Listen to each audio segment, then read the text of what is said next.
only thing tonight is the microphone's there, so try and keep your drink that side of the table. Okay. Who's going first? I think you should go first because it's your fucking thing. I mean, you'll be more prepared. I'll be the one. Oh, the whole thing's that we're not prepared. So, Daniel Hill, Adam Goff, 6 rounds. You can start. Go. Time started. So what are we chatting about? I'm going first, am I? Yeah. Okay. So, me and you are both quite motivated people. What I always wonder is, where does this motivation come from? Obviously, I'm interested to know where your motivation comes from. Motivation? It's an interesting one, right? Yeah. I think, like, in the traditional world, motivation is very, like, especially nowadays, it can be very falsely driven. So, like, social media, all the millennials are, like, ploughed by Instagram, Facebook, all of that.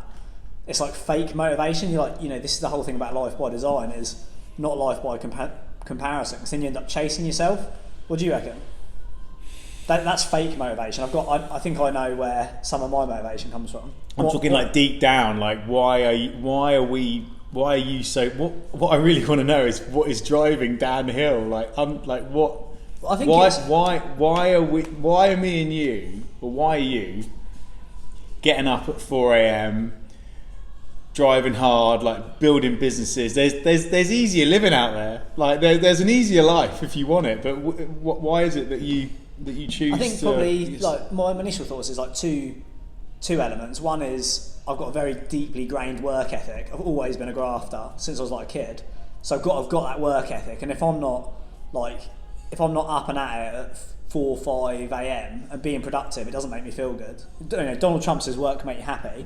It makes me feel fulfilled. It makes me feel purposeful. There's that. But equally, I think motivation is driven by like fundamental flaws that we have as individuals. I think a lot of your childhood is about, everything comes from your childhood. If you go and see a therapist, all they're doing is trying to get as far back and as deep back as they can, and then they'll explain, how the tapestry's played out.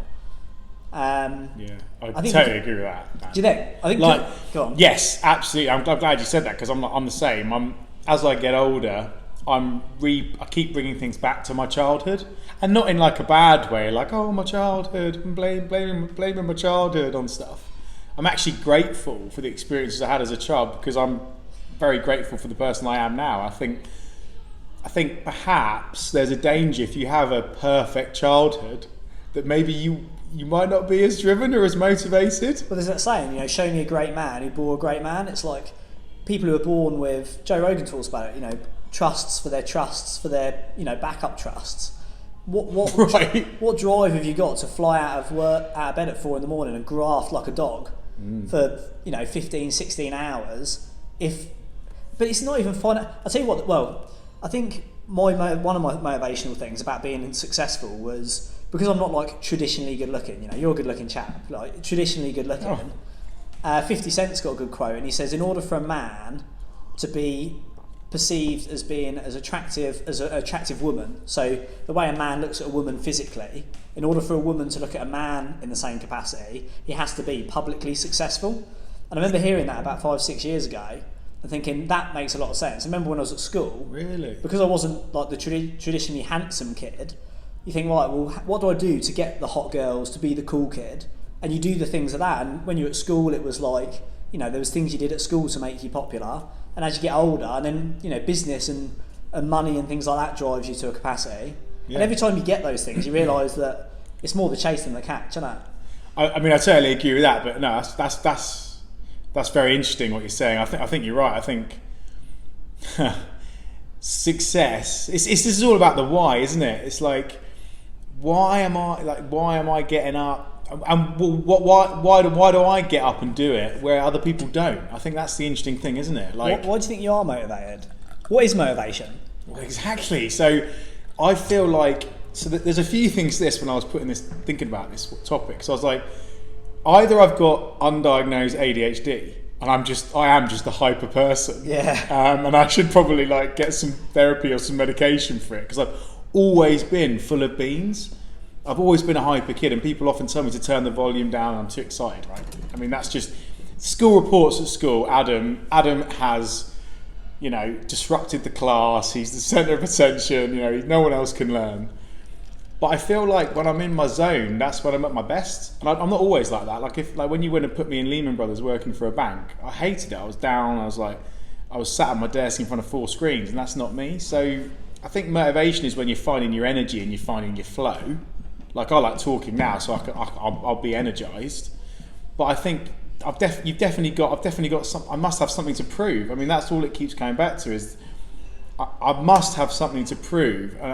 And that's the deep-rooted element of it. Like, why are we driven to make the best of ourselves? Probably because of fundamental things. But then you get a taste for it, and that becomes your thing. But when if we strip it down to like the local, like the sort of local level with motivation, everyone wants to have, everyone wants to be fit and healthy and muscly, and they want to be fit and healthy. But majority of people don't do their steps, eat well, go to the gym. Yeah. But where do you get your motivation from? What makes us get up at 4 a.m. and go stomp out 10,000 steps? How do we fire that flywheel up? Like, what motivates you there? When in your head you think, I do not want to go out in a pissing rain. It's actually a funny thing. I've just remembered that I talked to a friend about the other day. So I obviously two grandpas, and I call them Fit Grandpa and Fat Grandpa. Now, we used to actually call him Fat Grandpa. He was massively successful in business, employed 300 people, made loads of money, private planes, private yachts, died with nothing, spent it all. But he died because of his weight. So for me, I'm very motivated to emulate him in business, but not emulate him health and fitness wise. Whereas my other grandpa's still alive. He's just turned 90. He was in the Navy, he's very fit, never been stressed in his life, still loving life, the happiest man I've ever met. And I want to emulate him for like happiness and like taking care of himself. So I've got this fit grandpa and this fat grandpa, and I honestly believe that they are like my role models, and I sort of aspire to be like them. Yeah, so do you have any role models that motivate you? Or like, was there a moment that you remember was there something that happened to you as a kid that makes you motivated? Like, can you pin it? Well, it's interesting. What I was actually thinking about then when you were talking about having a visual, a real draw towards health and fitness. I like the idea of being healthy and fit and stuff like that, but I definitely don't have the same passion and drive for it you do. I do it more, when you talk about motivation, I do it more for the challenge. Like Josh says, like bang on, one of the best things about being an entrepreneur is you get to choose your own challenges, and every quarter I've started choosing my challenges. And it's like, that is my project. It's got a start, it's got an end. Like first quarter was get up, give back, break a world record. Locked into that, smashed it. This quarter for the first time ever was to focus on my personal health and get ready for the shoot in August. So mine is more about the challenge. The challenge is a little bit irrelevant. It's more, can I achieve? It's the game of it, and it's definitely not money. Like I was thinking that as I was putting my Primark coat on this morning. It's like, it's not the money. That's just a scorecard. Like, it's all the chase. We're selling a block of flats today, and it's like highly lucrative. But doesn't change your life though. It doesn't change your life, does it? Anything, it's the feeling that changes your life, and the feeling of setting something and achieving it. And the motivation motivating you. It constantly moves. So when you've got X in your bank, you're like, I wish I had this. But as soon as you get that in your bank, it's like, not a wish. It's like, right, this is where I want to get to. You need money until you can take money off the table, isn't it? Yeah. And there's a big difference between wealth and relative wealth. If you earn 30 grand and you spend 20 grand. You are 100 times more relatively wealthy than somebody that earns 250 grand and spends 300 grand. You know what I mean? Yeah, absolutely, man. And you've got to try not to jump on that rat race. Like, you earn a bit more, like Mike Tyson did. You earn a bit more, you spend a bit more, and you end up in this constant rat race chasing, buying things you don't want to impress people you don't like. It's like, that R8 is sitting on my drive. I've driven it once in the last 6 months. Need to sell it. That was the stupidest thing I ever bought. That's very interesting, and maybe we'll talk about that later, actually. But no, I think the other thing I'm driven by when I was thinking about this topic was quite a powerful word that I'm using quite a lot at the moment. It's autonomy. Like, I get up every day because there's certain things I don't want in my life. I don't want to have to work for someone else. I don't want to have to report in like a 9 to 5. I don't want to have to wear a suit every day. I don't want to commute. So I'm also I think creating our lives as we do in our businesses gets me further and further away from having to do that. Yeah, definitely.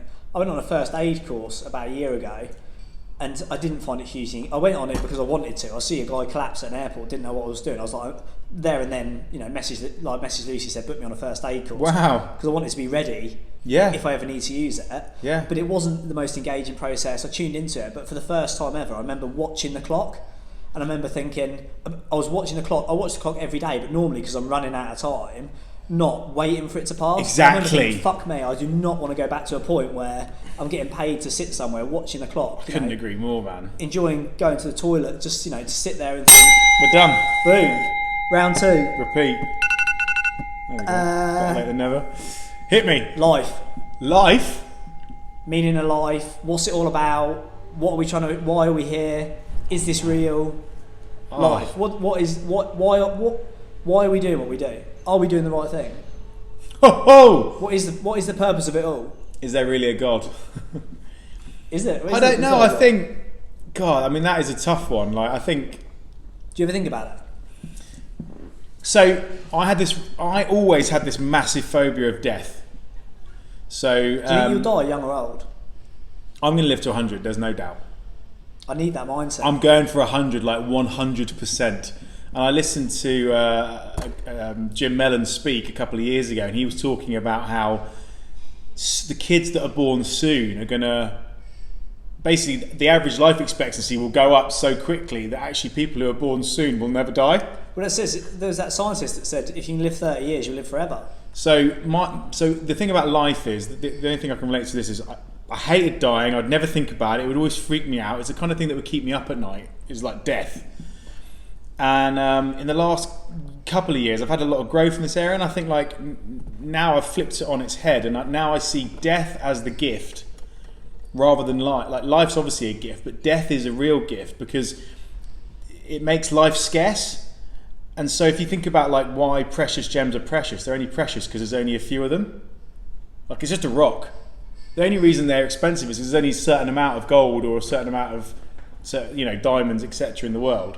So now that the way I look at life is that, death is that every day, death is hanging over us, and it's basically every day, death is giving you a day of life, if that makes sense. So now when I think about life and the meaning of life, I just think it is to, like, literally make the most of absolutely every second, because at any point it could be your last breath. Someone asked me the other day, said, in fact it was my mum, we were sitting there having a drink, and we were talking about if you actually like living, we're having a similar conversation actually, and the question she asked was, if you look back on the last week, and you had the opportunity to go back and do it again, what would you do differently? And not like what mistakes did you make, things like that. It's like, if you were going to work and you hated your job, you would go, and you had the opportunity, you'd go back and sit on a beach for a week. That would be the answer for some people. Yeah. If you pose the question to yourself and you could go back this week and relive that week, what would you do differently by choice? That's a question I honestly ask myself every day. It's not just every week. Is it? Yeah, I literally wouldn't do anything because I was so fascinated by death, and basically, the outcome is like, everyone would say if death came and took you now, you'd say no, give me another week, and he'd be like, yeah, but you've had a week. In fact, you've had 26 weeks this year and 52 weeks last year and 52 weeks for the last 30 years. What have you been doing? I've given you that week. And if you think about it like that, every day is that. Every day when I'm grateful, a lot of the times in my best self journal, I will write, I am just grateful to death now for giving me today. Because it's not taken me yet, because it's going to take us all. Yeah. And I'm like, got to be like that. I 1,001,000% believe thoughts become things, choose the good ones. We talked earlier about how is it we choose that we want these things and we get them, whether it's fitness, personal development, we do it. And I'm very conscious, and it's like, there's a video I'm going to share on Property Entrepreneur about energies, and it's like you can literally dream things into reality, and I do believe, I won't go like me too, I'm with you, by the way. Like law of attraction. Of course, yeah. But in the same way that we attract good things, you attract bad things. And one thing I've never shaken off since I was a kid is I'm like convinced, I'm not convinced because I don't even want to say it because it's like negative. Yeah. But I don't have that vision of being an old person. Really? Yeah. And I wish I didn't. I wish I was like, I've lived my last 10 years thinking, fuck me, I don't know how long I'm going to live. I want to cram in so much stuff that there's what? Yeah, which is it like a? So it's not a Peter Pan complex where you think you just can't see yourself old. It's like I'm not sure how long I'm going to be here. I say it in passing, That's but interesting. I don't want to actually articulate it because thoughts become things. Yeah, totally. Yeah, but it's like, so start changing it then. Start saying you live to 100. Just come on, let's play the game. Yeah. Just do it, man. That's why I'm like it, because I am going to live to 100. I think my fit grandpa is going to make 100. Easy. I mean, he's still living by himself and he's 90. I'm like, well, if he can do it, I've got those genes, I can do it. My fat grandpa died at 65, overweight and like whatever. So I guess I can choose. If you imagine there's a few more people in the restaurant, just in case it's rude, like throwing the audio over. Sorry, I'm being very loud. That's sound. We have this conversation. I've had like 4 coffees. We have this conversation like 3 times a day, don't we? Just turn the volume down for listening. Sorry, I get excited. That's all good. I need that. I definitely need that. And I think about it all the time because I'm like, yeah, I need to bring that into my life. And I'm fit, I'm healthy, I do all the right things that you'd want to do. Yeah. I do burn the candle at both ends though. Someone said to me the other day, like grafting puts miles on the clock. If that's the case, how many miles do you think you've clocked up? Do you think you're living ahead of your time? Well, someone said to me that London takes years off your life, and obviously I've lived in London for 10 years. Do you think that's true? Well, it's proven that doctors and shift workers die young.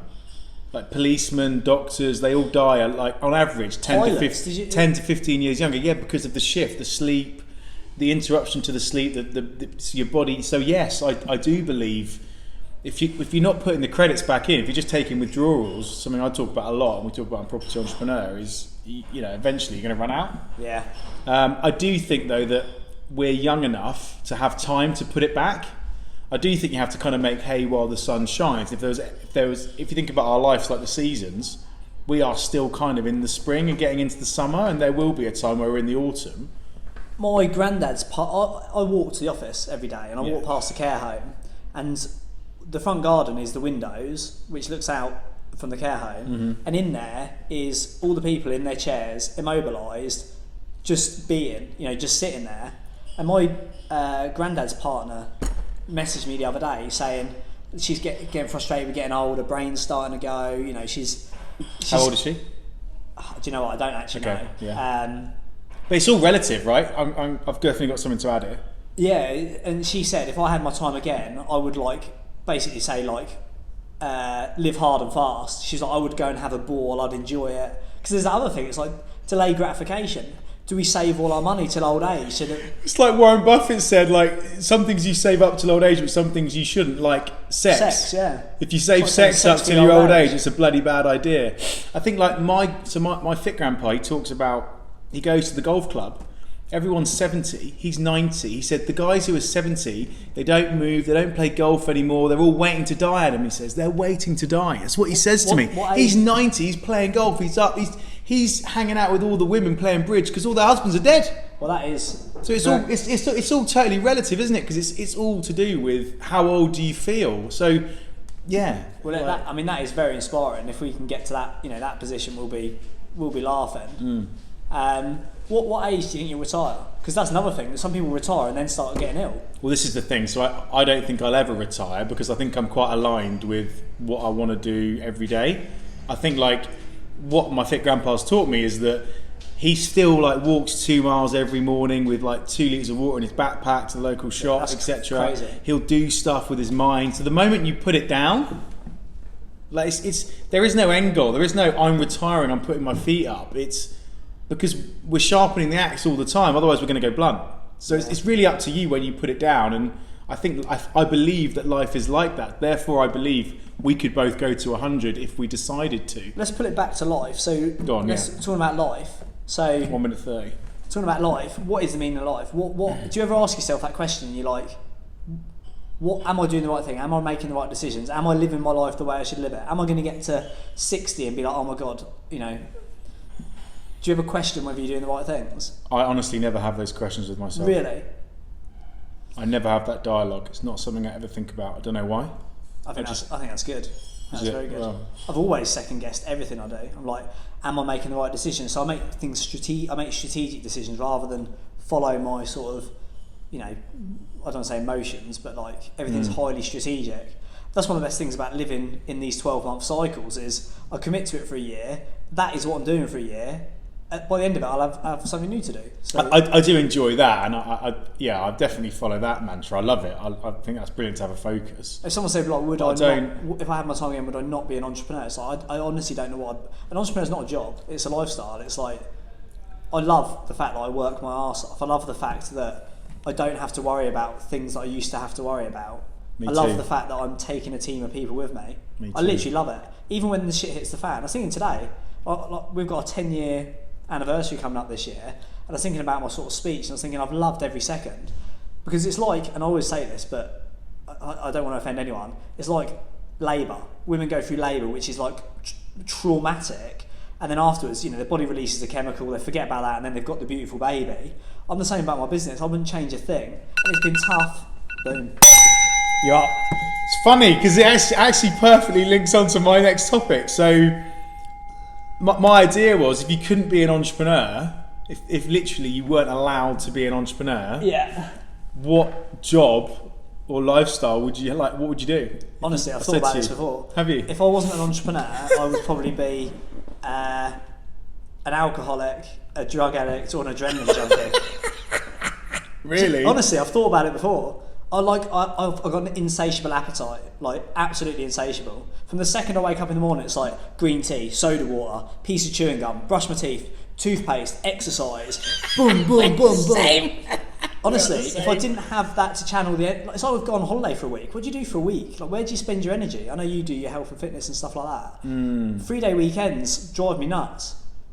If I'm on my A game. If I'm not, I'll just go, I'll be drinking, I'll be eating. Okay, so let's say, so you can't be an entrepreneur. What job would you have? And do you think you'd still be the same person? Because has being an entrepreneur made you like that? Well, I think any good entrepreneur, by nature or by default, once established, becomes pretty much unemployable. Like, totally. Unless they're a CEO or a CTO, like. So let's put it a different way. Say you had a parallel life. So at 18, you didn't decide to study business at Nottingham. You decided to do something else because there was no entrepreneurship. It doesn't exist, or you weren't allowed to be that. What would you have done? What would you do? What would you do as a day job? What would you do? My career advice at high school was to become a solicitor. Yeah, but what would you do though? What would you actually do as a job? Yeah, if you had to pick a different lifestyle, pick a different job, not entrepreneurship. What would you do? Well, it'd be something creative. So I'd be creative. I'd be... Yeah. If I wasn't using that skill set... Well, this is the thing. This is one of the things that we were talking about earlier. When I question, have I done the right thing in my life? I've always wanted to be an entrepreneur. Literally, the earliest memory...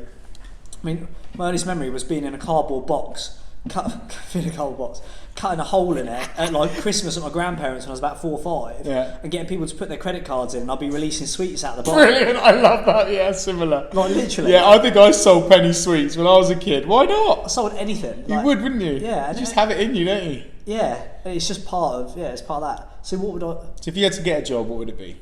I think it would. Or different life. A different life. So if creating new businesses became legal and it was like the government owned all the whole yeah, we're in communist China. What job would I do? So while you're thinking about it, I've thought about it.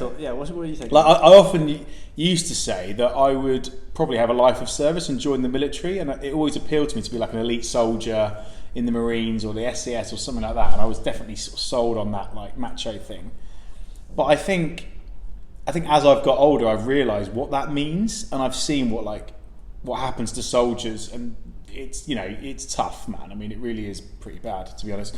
So now I think actually I almost got in the headspace of like what people do on their gap year, because I feel like on your gap year you do whatever it is you want. Some people become a windsurfing instructor, they do a ski season, they go travelling, and I feel like actually, if I couldn't be an entrepreneur, or I wasn't chasing, building something, the success and the sort of personal development side of things, I think I literally probably would pick something very lifestyle based outside. I think about my friend from school who runs a stand-up paddleboard school in Koh Tao in Thailand. I could probably honestly see myself just doing that, a complete shift, just like beach, paddleboarding, whatever, like Because you're definitely more lifestyle. Like you're lifestyle entrepreneur. I'm like empire builder. I'd live somewhere warm. I'd do something active, and it would just make me happy every day, just because I'm where I am. But then where would you get your... I've had a conversation with someone previously about this, because I've got a huge growth mindset. I'm always about what's next, how do I challenge myself. It is that living life with... But would you have that? My question is, would we be the people we are today if we didn't have entrepreneurship? Because... Where would you focus that growth? Because I'll tell you what about you, which surprises me, is, and is credit, is it like... I'd say it's inspiring to a degree, is I would say you're more driven than me. What do you reckon? Who do you reckon is that's why I started the conversation with motivation, because I don't know where it comes from, but who do you think is most driven? And do you think driven's a good word or a bad word? I think it's good, because I think it's... I'm a big believer in like doing things better than I did them yesterday, leaving the world in a better place than I was. I think if you honestly put me on a desert island, my coach asked me this once, I would like try and organise the desert island and sweep the beach and trim the trees and make it. That's what I would do. That's who I am. And so, but I also think we have that in common. So I don't know if there's much between me and you, to be honest. I don't think it's bad. I'll tell you where I realised that you were more driven than me. Driven and competitive. So like I would say you're more competitive than me, but I used to be a lot more competitive. I would at family dinner I would storm off and go to my room if I lost a card game, because I was like, and I think that's what we were talking about earlier. It's like that comes down to like, well, it's a whole confidence thing really. We can chat about that. But it was when we ran the half marathon. Oh yeah. And I was like steaming ahead for the whole. Was how many miles it was? 10 or 11. Yeah. And I was like, I've got to save my fuel in the tank to get. I was aiming for sub 2, like. Sub 2, but in fact I was aiming for sub 2 until the day, and then I thought, I'm going for 140. So the mindset shift. So I saved some beans in the tank for the last lap, started pelting it, and then you caught up with me, didn't you? And we were running side by side, and I was like, if I was ever going to hit this target, this unrealistic target that I've just set myself, and it was unrealistic, I've never run a half marathon that fast ever. The best environment for me to be in would be for Adam to be running next to me, for me to get over that line. And as soon as you ran up to me, I was like, this is it. Like, this is all the conditions nailed, because obviously there's no way I'm gonna. You'll be pushing I'll be pushing to keep up. Especially with such good friends. Yeah. And then as we got a couple more miles in, I was like, oh my god, I'm actually losing pace. And I think, and you crossed the line, and I've seen the photos, and you said you like nearly collapsed. You were like, you gave it everything you had, didn't you? I wanted to give everything. Like I was decided I was going to empty the tank. I like to put myself. I do like to do everything as well. When we were in Mallorca, yeah, and you went head to head with Darren Kirby, who does Ironman, and kept pace with him on the bikes. It was like 5 seconds in it or something. Yeah, I was like, I'd say you're more. I am very competitive. It's always been in me. Yeah, school sports days were like the most stressful days of the year for me, because I just want to win. I remember when I was 14. We're going to explore that a bit more. Yeah, let's pull this back to. Okay, well, what are we talking about? We're talking about entrepreneurship. Yeah, we've got 2.5 minutes. What to do for a job? Yeah. So I've sort of said I think I would go with active. I think I'd have to leave, because I am so competitive. I'd have to leave all of that growth, success kind of alone, and I think I'd just have to find happiness. Like, I keep going back to my grandpa, but he is such a big role model for me. Like, he always said to me, like, he worked for an insurance company his whole life, and he never did any work after 12 o'clock. He would go to the office for like a couple of hours and just like do meetings and piss about for the rest of the afternoon. But he's been the happiest man ever, and he's taken care of himself, and he's lived a long life. And I think if I couldn't play this game because it was taken away from me for whatever reason, I think the game I would play would literally be like the happiness game, and it would be sunshine, walking, family, whatever, friends, active. And I reckon I could find fulfillment in that, because I do love that. I think in listening to hear you play it out, because they're lifestyle choices, aren't they? And that's what you said. Entrepreneurship is a lifestyle choice. Yeah, it is. So definitely. What other lifestyle choice would you make? Well, as you were sort of saying about that, it's basically like what we talked about, growth and challenges, like bringing you value. The other thing is like what do you actually enjoy? So you strip back entrepreneurship. What's the fundamentals? One is, for me, is personal growth and challenges, definitely. And then the other thing that really gives me value it's probably the only thing in life that makes my eyes water is like adding value to other people. So like when we did our charity, I knew you were going to say. I'm glad I thought this when I thought of you. Like when you look at like what does it actually mean, what's it all about? I hammer myself through the year about challenges and things like that. But the only time I look back and look at anything that I'm proud of, it's always about is adding value to other people. It's like making a difference to somebody else's life. Man, like I'm so glad you said that, because that's exactly what I thought you'd say. Really? I honestly would have you down as like you'd work for a not-for-profit charity. Like to see you like. It would be coaching other. It would be helping other people. Like, to see the way you react to like the get up and give back thing, and I said it on the stage about your lip quivering and stuff, and it's like it's totally authentic, and I never knew that about you. It's and I'm glad we're talking about it now, like on camera, because I don't think a lot of people won't know that. They'll just see this very successful businessman, but there's a whole other layer. That's woke me up. yeah. Right, repeat. There we are. So, over to you. 5. Can I have some of this? Yeah, help yourself. Confidence. Are you confident? Overconfident. Are you overconfident? Is it natural confidence? Well, when I was a kid, I remember I'd always have this conversation about the difference between confidence and arrogance. Because I think a lot of people would just see me as, and I will rub people up the wrong way, because I am a bit of I bring a lot of energy to a room, and I will fill a room. What do you think of yourself when you think about self-awareness? I think it's improving. I think I had terrible self-awareness early on. I did as a youngster, without a doubt. Like my blind spot, have to work I had more on, blind spot than I did like visual spot. Embarrassingly so. Really. 100%. I see it in other people now, and I see it. I'm not going to say, but I see it in people close to me. And I'm like, oh my God, you don't have the self-awareness. But previously, I didn't have that. No, it's taken me years to develop it, and I've still got blind spots. Blind spots, bits of me that I don't see. I say things that are just like, I say things that are either meant to be funny or, normally trying to be funny, and I'm just like, why did you say that? You've helped me. I get that from my dad. Like, I just say things. I'm like, why did I say that? Like, it comes out your mouth, and you're like, you want to pull it back. I'm like, it's either like a little bit controversial, or and I don't even mean it half the time. Like, and then it's just What about you? Are you confident? Yeah. Now, always. I can tell you exactly when I became confident. So no, definitely not. I grew up very insecure. Oh right, okay. I wouldn't say like fundamentally flawed, but very insecure. I had a lot to prove. I wasn't confident in my own skin. Why? Well, I was gonna talk about how it changed. Okay. But why? I think probably because when you grow up at school, it's about being the cool. It's you're a result of your surroundings, aren't you? Yeah, what we spoke about before. And at school, it's like what is important at school. It's not that cool to be A grade student. That doesn't really. No, it wasn't back then anyway. That doesn't really get you it laid, might be now. It's like I don't know. Geeks are cool now. Yeah, well. So maybe school's totally different now, because if you get on your phone or whatever, I don't know. Maybe that's what gets you. Probably, yeah. Whereas before it was like being good at football, being good at sport. I think it's back to what we talked about earlier about motivation. Is like what is like. I think probably. I don't know if this is the case. I've just sort of tagged it to it. Is probably about. Because I don't bring, some people bring to the table being good looking, like traditionally good looking and all of that, and when you're younger, that's quite an important thing if you want to have the best things in life.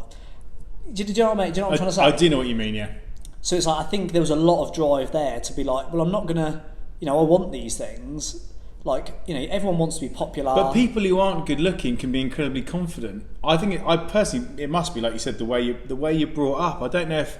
Well, some people are really confident and turn out to be really insecure. Do you know what I mean? It's like, there is a whole other flip side to that, especially in today's world, like Instagram and all that. Well, yeah, I mean, totally. But my view on confidence is, I think my dad just planted it in me. I think it is a gift you give your kids. I think you have to put it in your kids. I don't know. I'm not. Have you always been confident? Yeah, just to know. And all my siblings are, and I think it is something that your parents. Well, do you know where confidence? Do you know where the word confidence comes from? Like what it actually means? No, it's either confident, like it's a Latin. It's from Latin basis. There's a word called like federa, I think it is, or federe, which is like right far back, and then another one which basically says confidence, but it's like confidante or something. That sounds French, but what it means is a confidant is someone who you trust with something. This is it. It's trust. What it actually means is trust. It's like you trust yourself, and confidence comes when you. So if you think about crossing a bridge, if you cross a bridge, and it says you cross a bridge and you don't know whether it's going to stand up. The first time you're anxious. The more you go over the bridge, you have confidence that it's going to stand up. It's the same with yourself. The way that you build confidence is to become fundamentally, like, you absolutely trust your own decisions, your own decision-making process, your ability to succeed. That's what I was saying about autonomy earlier. Oh, that's where it comes from. It is, because you feel like you can do it no matter what. You don't have, if you're autonomous, if you're confident enough in yourself, in your own ability. Do you think you can achieve anything? Yeah, honestly, I do. Do you? And that's the difference between arrogance and confidence. But I honestly believe and I think anyone is capable of doing anything. So that's interesting. So I would say I believe anything I set my mind to, I believe I can achieve. Yeah. I've got if I say we're going to start this charity, we're going to break the world record, we're going to hit this target.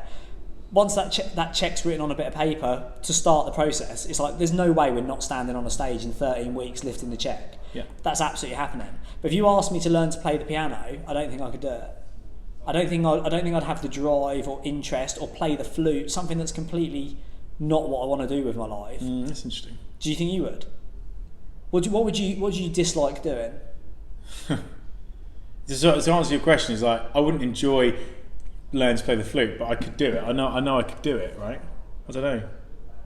So when I say, do you think you can achieve anything? If it was something you didn't want to do you think you could achieve it? Really? Yeah, I could force myself to do it. That's very interesting.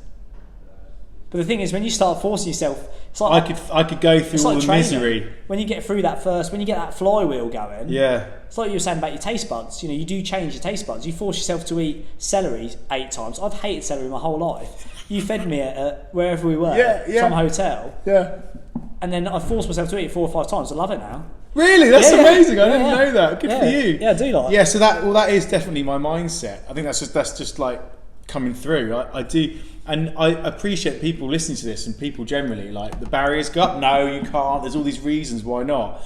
I think what I like to do is give myself, there is no reason, there is no excuse. And I don't know if that is because of the way I was brought up. Like, it must have been taught to me because it's not genetic. It must be a learned behaviour and a mindset. How do you think our confidence differs?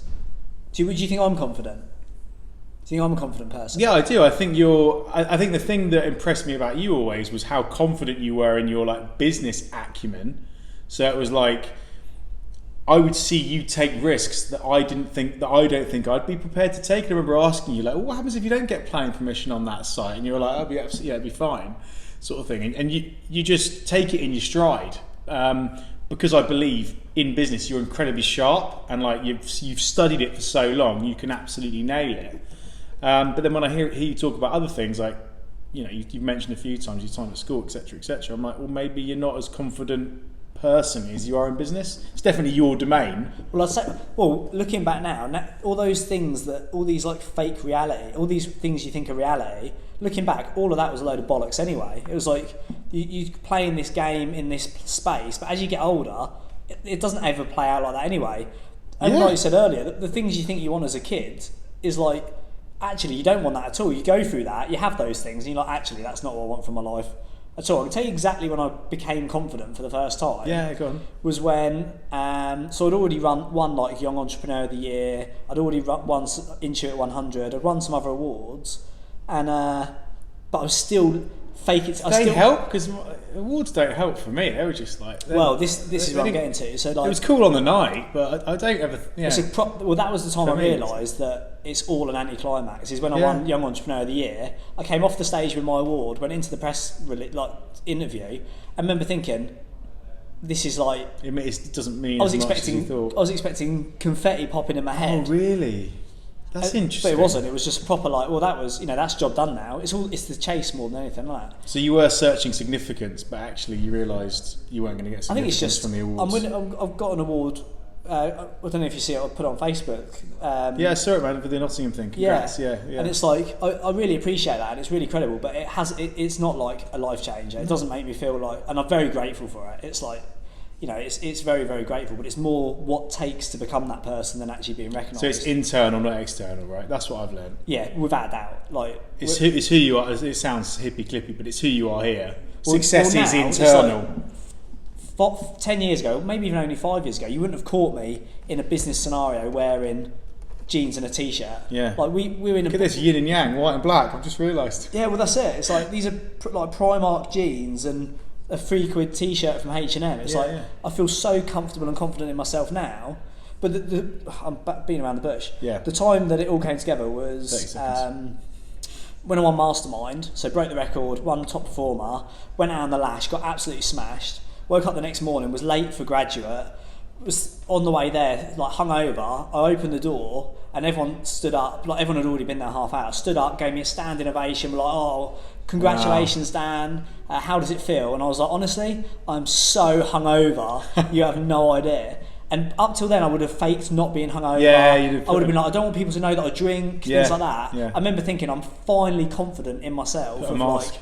I'm Take confident saying this is what I do, and you know what I'm like on stage now. I'll tell everyone exactly how it is. Last one, is it? My one. Yeah. Apple the brand. I'm just gonna check we're still recording. Apple the brand. So oh no, I've got two more. I've got one more after this. I've got an Apple Watch on. Yeah. You have pissed me off so much. I know. Because you have flirted with the idea of getting an Apple Watch 3 times. You've asked me the same questions 5 times. It's clearly a difference between you and I, because you've got a £200 Toshiba laptop. Lenovo, right? Which I absolutely love. I've got everything Apple. I even buy my team Apple Macs. And I saw that on your photo yesterday. They've all got Macs. We've got Apple MacBooks around the office. I've got iPads. I've got more Apples than Morrison's. Do you know what I mean? Like literally, like I've got Apple everything. Why didn't you get an Apple Watch?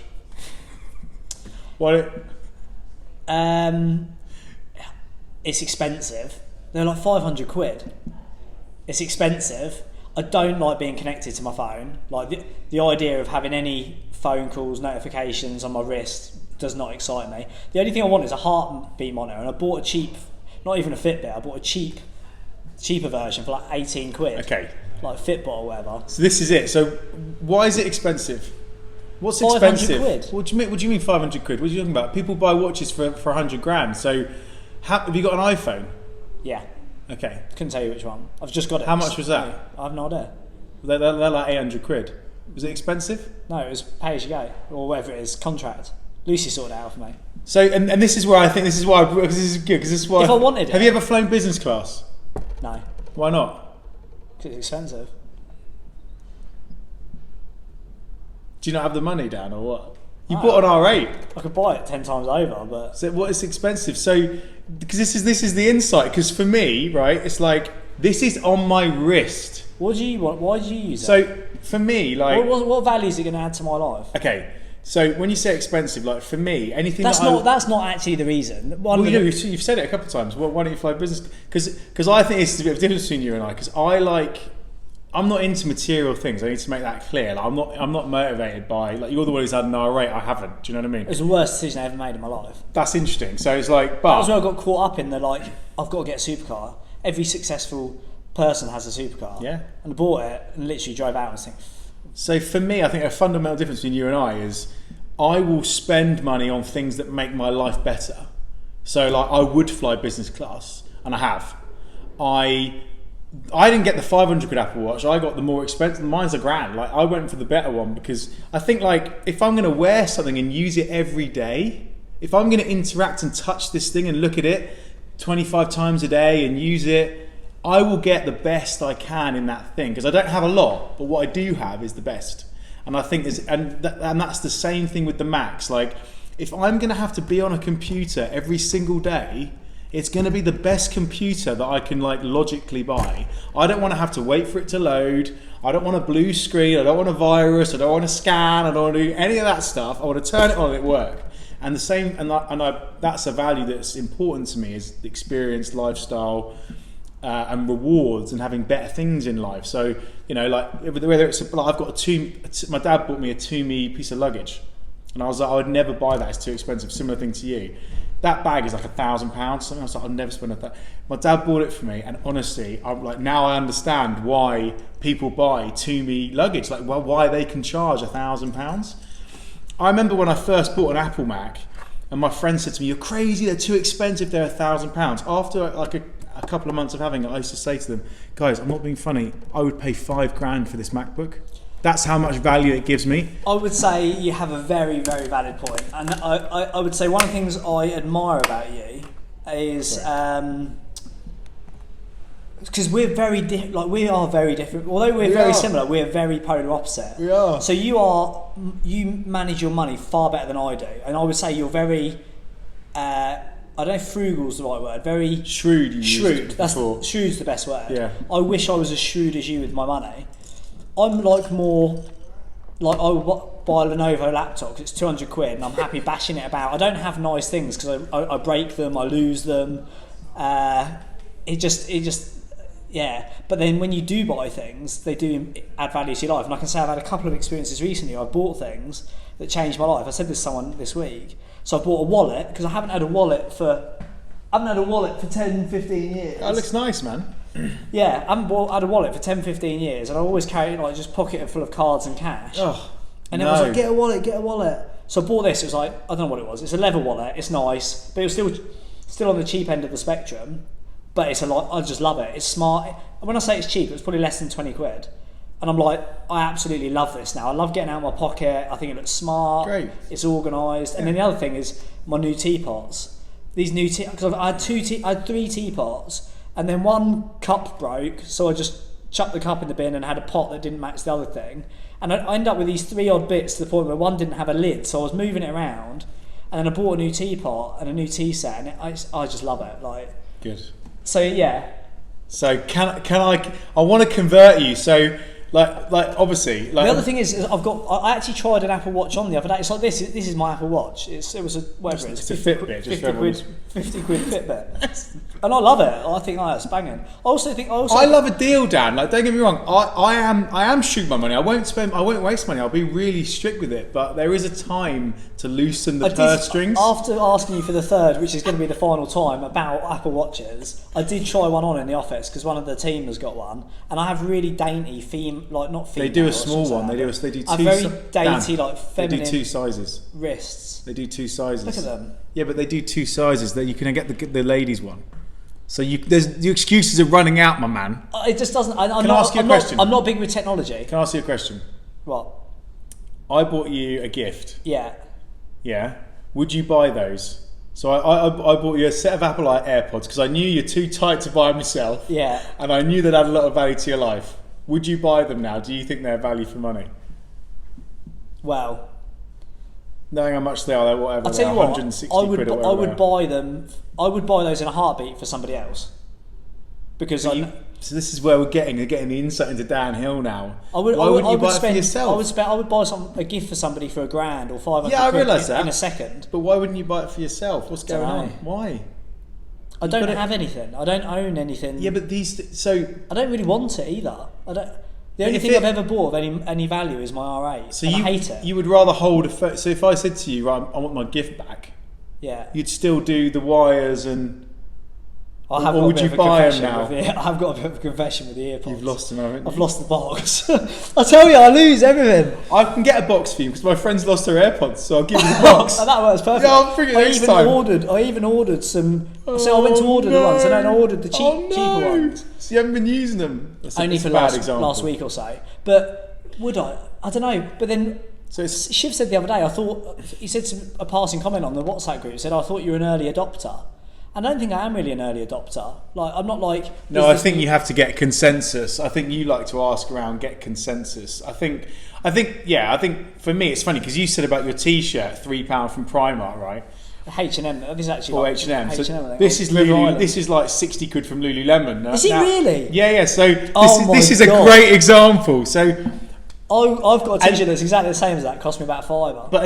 But this is where I think you're missing something. So I think until I put these T-shirts on, I didn't realise why you would spend 50 quid on a T-shirt. Fair point. Until you wear it, like for me, it's like the quality. I've had it for 4 years maybe. They last. The quality, it feels amazing. Now I put a normal cotton t-shirt on. I don't want to wear it against my skin because I'm so used to wearing nicer stuff. And for a long time, I was the same. Like, I wouldn't spend money. I was really like, no. You know, £5 t-shirt is fine. But then it was actually someone else in my life who taught me this. They were like, no, if you actually loosen the purse strings in certain areas, it can actually make your life better. And like, I know we're not into material things, but I think sometimes there is a time to get the first class train ticket on the train, or do the business class flight, or pay more for the more expensive flight that's at a better time, so you don't have to get up at 3 a.m. Or there is a time sometimes where money can actually make you happier or make your life better. If I want it, I'll buy it. Even though we don't chase that. Like, genuinely, if I want, if the value to reward mechanism is balanced or in favour of the value, I would. So it's a logical thing. It's like. But that's the AirPods, surely. So the money you make. The AirPods are the money I make from having my hands free. You know, return on investment. I have a this driver. Is the best return on investment ever. It's £1,000, and think of the. I'm running my companies from this. Yeah. But isn't it the same with your laptop? But yeah, I don't. Honestly, I smash it. Lucy's got me a brand new one, and she got me a brand new one. And smashed it within the first week.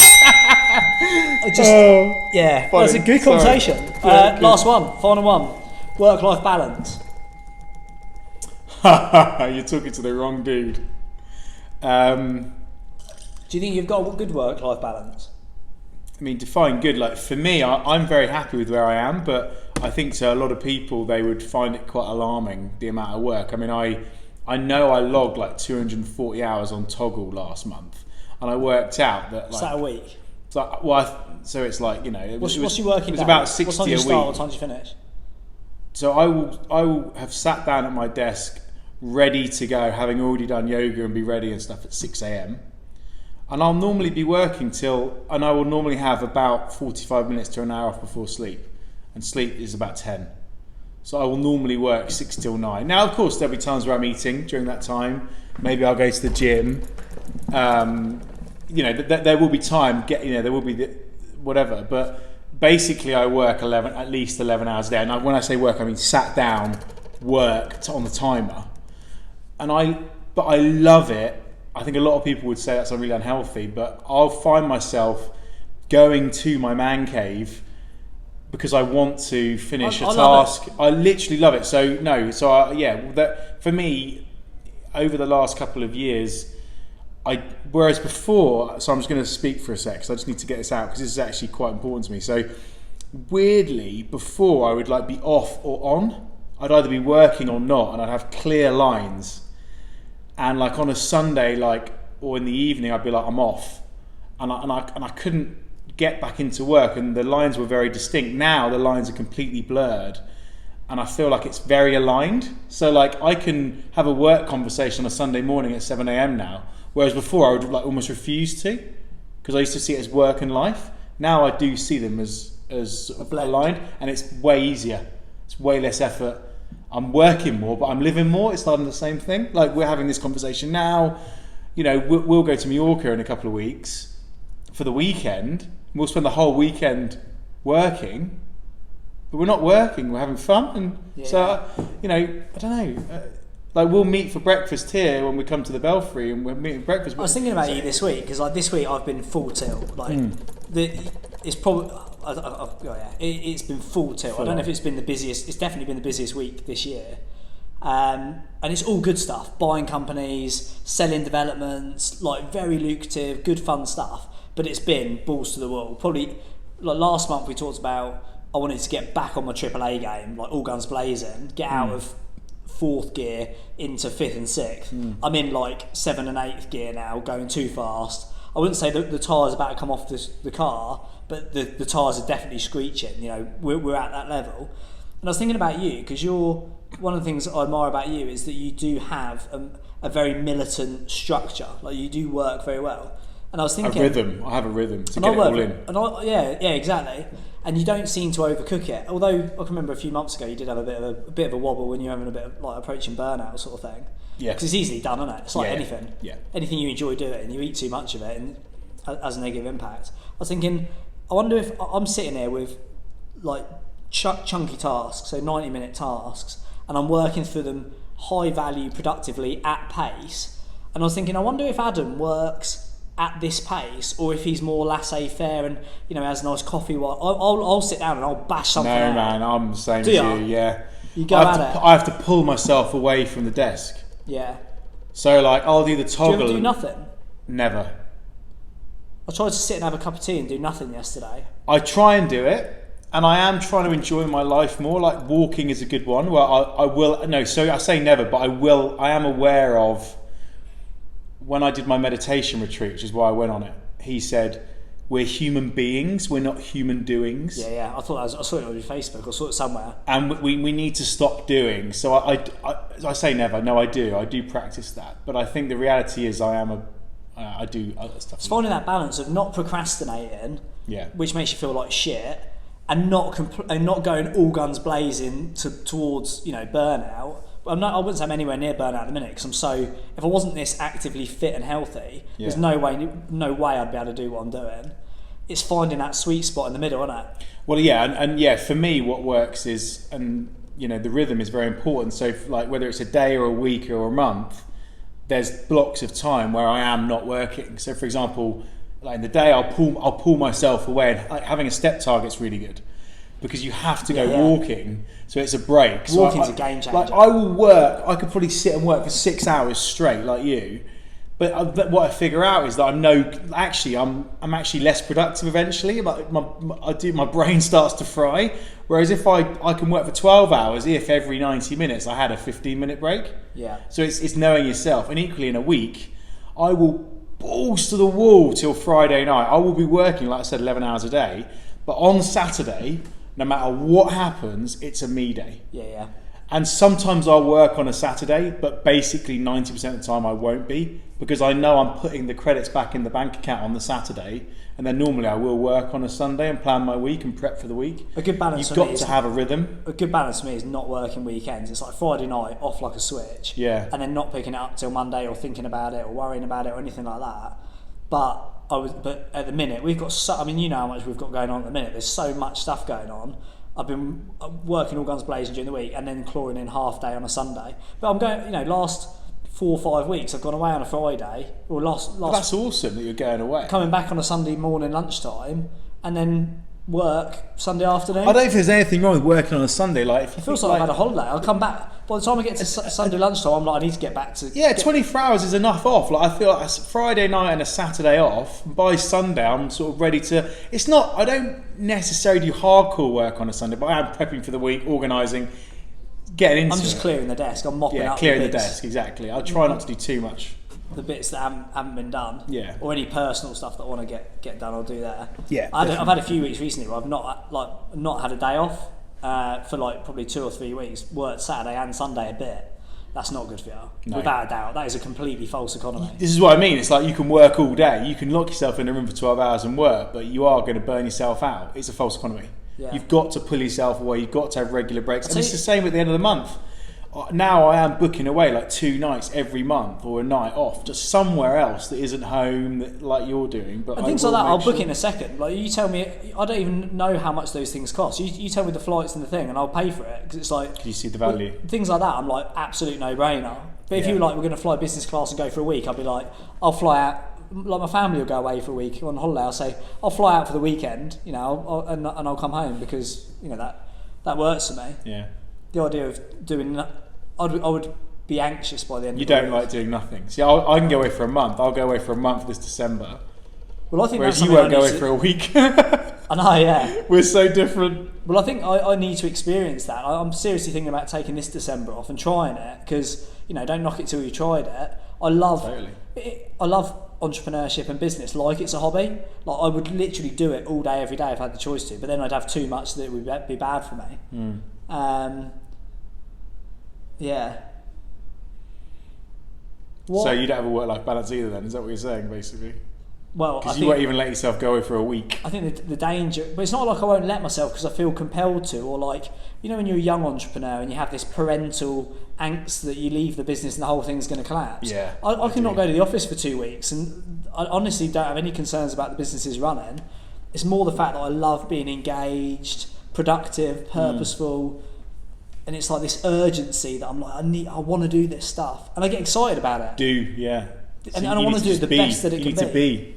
This scorecard, I allocated like 15, 20 hours to do it. It's probably taken me 50 hours to create it, but it is going to be without a doubt one of the best products you've ever seen. It will be a game changer for our business, and for the for the sales side of things that you're going to be doing Property Entrepreneur. Is a game changer. I'll tell you a little good.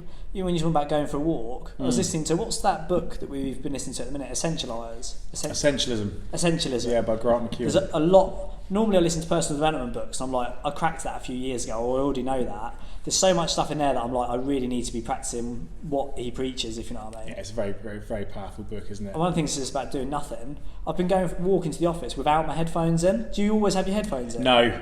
Again, about the being, I take them out because when I've got them in, I feel like I'm tuned in, and it's just nice to listen to the birds and like get the fresh air and not be plugged into something. It actually is, isn't it? Yeah. Like it's a game. That's a game change I've done this week. Just breathing in the air and actually soaking it in. Well, that's where meditation comes in. That's what they teach you. Just being present. So just slowing down and just looking at the trees, looking at the leaves, noticing the detail, saying hello to people. Have you always been like that? Or have you ever gone all guns blazing? Because we've got a big campaign coming up, and you've already booked like a week at the end of it. Obviously, me and you are going to Mallorca. Boom, 6 rounds. Time's up. We could literally do that for hours. I think we could. That was a lot of fun. Very good. Yeah, very good. Awesome. Nice one. Thanks for that. Wrap it up.